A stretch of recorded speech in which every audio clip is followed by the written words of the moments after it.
Salut à tous, c'est Medial Mag d'interview tous les vendredis sur puremedia.com. Mon invité du jour déteste Paris. Il tourne toutes ses émissions loin de la capitale. Ce sera aussi le cas de la prochaine qui arrive sur France 2, Folie passagère. Bonjour Frédéric Lopez. Bonjour. Alors, est-ce que vous êtes pariphobe? Mais pas vraiment en fait. Ouais. Mais vous avez raison, je n'avais jamais réalisé qu'à chaque fois je proposais quelque chose ailleurs. Ouais. Parce que Rendez-vous en terre inconnue, c'est ailleurs. La parenthèse inattendue, c'est une parenthèse. Ouais. Et là, c'est un moment de folie passagère, donc on va essayer de sortir de notre quotidien. Vous êtes sorti de Paris, vous allez où? Et donc c'est un secret. Bah non, vous l'avez plus ou moins dit, non? C'est en banlieue parisienne, c'est ça? Ah non, on tourne en banlieue Voilà, parisienne. vous tournez en banlieue mais parisienne, quand on est dans le décor et quand Ouais. on regarde la télévision, on est tout à fait ailleurs. Alors, Folie passagère, ça démarre mercredi prochain sur France 2, en deuxième partie de soirée. On n'en sait pas beaucoup sur le concept. Si vous deviez le pitcher en 30 secondes, ça donnerait quoi? Je propose tous les mercredis soirs de recevoir les gens les plus épatants et les plus inspirants de ce pays Oui. et de révéler leur sens de l'autodérision. C'est moins de 30 secondes. C'est moins de 30 secondes, c'est pas mal, mais il faut nous en dire un petit peu plus. Alors, parce que là, on sait pas les gens les plus qui inspirants va de ce être là. pays, j'ai mis des catégories. Ouais. Donc, un artiste, parce Ouais. que le monde sans artiste serait triste. Un champion, parce que c'est des gens qui sont extrêmement inspirants. Un savant, parce que le savoir est le meilleur rempart contre la violence. Et un anonyme généreux, un Français incroyable qui dépense toute son énergie, sa créativité pour rendre le monde plus beau. Il y a des gens Pas qui de sont en action. Pas de promo dans cette émission avec des invités qu'on a l'habitude de voir sur tous les autres plateaux. Alors, c'est pas comme ça que je le dis, parce que moi, je considère que je me déplace pas quand je suis pas en promo. Ouais.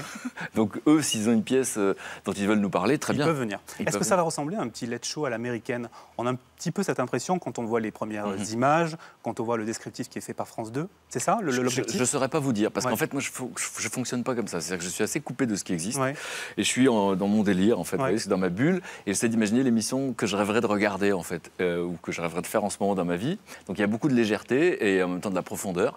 Et je ne sais pas très bien. Quand vous l'aurez vu, on en parlera, Ouais. Donc évidemment, vous me direz. c'est un petit peu un ovni. Il n'y aura pas de table, je crois. Non. Dans toutes les émissions Il n'y a comme pas de ici, table. il n'y aura pas de table. Donc vous serez au milieu de tous vos chroniqueurs, vos invités. Ouais. Alors, ce ne Voilà. sont pas des chroniqueurs. C'est Ouais. vrai qu'il y a 12 personnes autour de moi pour révéler le sens C'est une de famille. l'autodérision. Vous dites que ce n'est pas une bande, c'est Oui, une c'est-à-dire famille. qu'en vérité, on se connaît bien, on s'aime beaucoup, et puis ce sont surtout des performeurs. C'est-à-dire, ils ont quelques minutes pour, j'ai envie de dire, pour nous étonner, Ouais. pour nous faire rire, pour nous séduire. Et donc, ils ont chacun leur petit moment. Alors, vous n'avez pas tourné de pilote pour cette émission. France 2 a accepté les yeux fermés. Est-ce que vous avez un statut de privilégié à France Télévisions? Alors, je crois pas, parce que sinon l'émission serait arrivée avant, Ouais. parce que ça fait 3 ans que je travaille dessus. Ouais. En revanche, j'ai beaucoup de chance. En ce moment, il y a quelqu'un à France 2 qui s'appelle Nathalie Darigrand, Ouais. qui est la patronne des magazines de France 2. Je ne sais pas si ça existe partout dans le monde, mais je suis pas sûr que ça existe partout en France. Ouais. On a une collaboration, on se connaît depuis très longtemps. Elle a assisté à la création de Rendez-vous en terre inconnue sur France 5 il y a plus de 10 ans. Et donc, elle me fait effectivement confiance. Et je l'ai entendu parler à la presse en disant, ça m'a ému, hein, elle a dit, c'est vrai qu'on a du mal à faire ce qu'on veut avec Fred, il ne faut pas le faire rentrer dans une case. Et j'ai l'impression que c'est comme ça dans la vie. En fait, on ne va pas s'excuser d'être nous-mêmes, hein, on peut faire que ça. Donc, elle accepte un petit peu... L'inconnu, quoi. Voilà, cet Ouais. inconnu qui est le C'est principe rare en de la télé, hein, parce création. que généralement, C'est il faut très faire des rare. pilotes, les corriger et rediffuser avant de, Voilà, de j'ai beaucoup de passer à chance, j'ai l'antenne. beaucoup Ouais. de chance. Et en fait, c'est quelqu'un qui arrive à se débarrasser de ses peurs, parce qu'on a tous peur de tout le temps, et un diffuseur a peur de se planter, il y a des obligations Normal, de ouais. résultat normal, et elle fait confiance. Ça, c'est quelque chose de très fort. Alors, justement, vous dites que ça a mis du temps avant d'arriver ce format.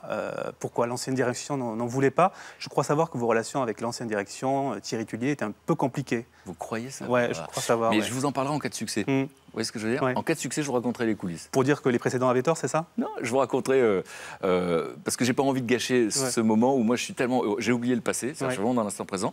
Ça a été très douloureux, c'est vrai, parce que c'est dur de pas avoir la confiance des gens.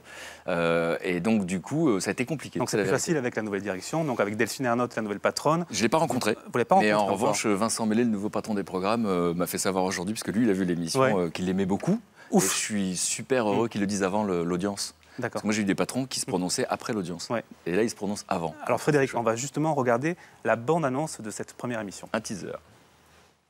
Désormais, je vous retrouve sur France 2 tous les mercredis soirs pour une nouvelle émission dans laquelle nous recevrons des champions, des artistes, des savants, des Français formidables qui rendent le monde plus beau. Autour de moi, une équipe extraordinaire qui vous a préparé Monsieur Lopez, couchez-vous! Ah ben non. Ah ben non. Non, parce que je faisais une expérience scientifique, je pensais que ça allait exploser. Alors vous dites des Français formidables, une équipe extraordinaire. C'est tout le monde, il est beau, tout le monde il est gentil, cette nouvelle émission. Dans sur ma France vie, 2. oui, j'espère que dans la vôtre aussi. Pas forcément. Moi, j'ai pas beaucoup de cons autour de moi, Ouais. en fait. Non, mais sérieusement, hein. J'ai eu cette chance extraordinaire de pouvoir choisir les gens avec qui je travaillais. Et donc, cette équipe, c'est un peu une dream team. Parce qu'en fait, j'ai fait une sorte de morphing entre l'équipe de France Inter, plus des nouveaux, et l'équipe de la parenthèse, les réalisateurs, les cadreurs. Enfin, c'est vraiment des gens avec qui j'ai passé 2 ans à la campagne. Donc, tout ça, et donc, ils sont tous estomaqués de voir qu'ils adorent tout le monde. Donc, ce sera une émission bienveillante, on peut dire ça ou pas? Ah, ben oui, j'espère Ouais. que vous l'êtes. Franchement, les malveillants. Pas toujours. Vous n'êtes pas toujours bienveillant? Pas toujours. C'est vrai? Ouais. Pourquoi? Bon, parce qu'il faut poser parfois des questions qui ne sont pas forcément attendues et qui dérangent un petit peu. Ah oui, mais on peut déranger avec bienveillance, si ça vous intéresse vraiment. On dit souvent de vous, Frédéric, que vous êtes... Le on est un con, vous savez. Oui, c'est vrai. On dit souvent de vous que vous êtes l'animateur feel good de la télévision française. Est-ce que c'est une définition qui vous convient? Feel good aussi en traduit, ça veut dire on se sent bien. Ouais, bienveillant. Je préfère faire partie des êtres humains avec qui on se sent bien.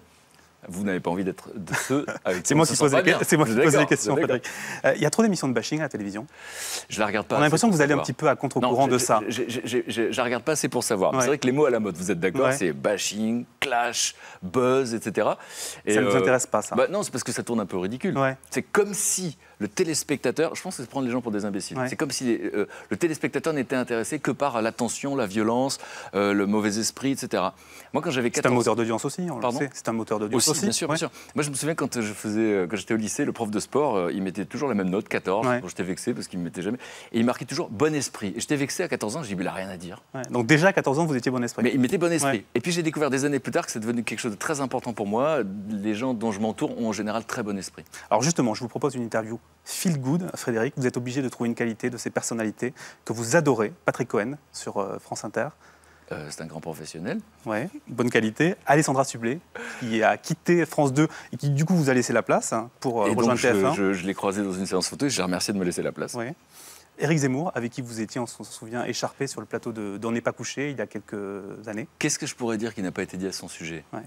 Moi, j'avoue que je vois des gens, en général, je croise des gens qui sont bien dans leur peau ou pas bien dans leur peau, qui ont des peurs ou qui sont là pour transmettre du désespoir ou de l'espoir, qui sont là pour diviser ou pas. Donc lui, vous voyez dans quelle catégorie il est, donc forcément, il ne m'intéresse pas beaucoup. Donc pas de qualité pour Éric Zemmour. Une dernière, Josiane Balasco, qui avait critiqué, on le sait, Rendez-vous en terre inconnue. Mais j'ai jamais su ce qu'elle avait dit. Et sachez que moi, je suis ouvert à la critique, évidemment.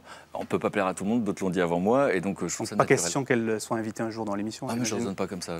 Alors revenons sur l'émission de France 2. Quel est l'objectif d'audience de l'émission? On sait qu'Alessandra Sublet, dans cette case, faisait à peu près 8,5% de part de marché, 950 000 téléspectateurs.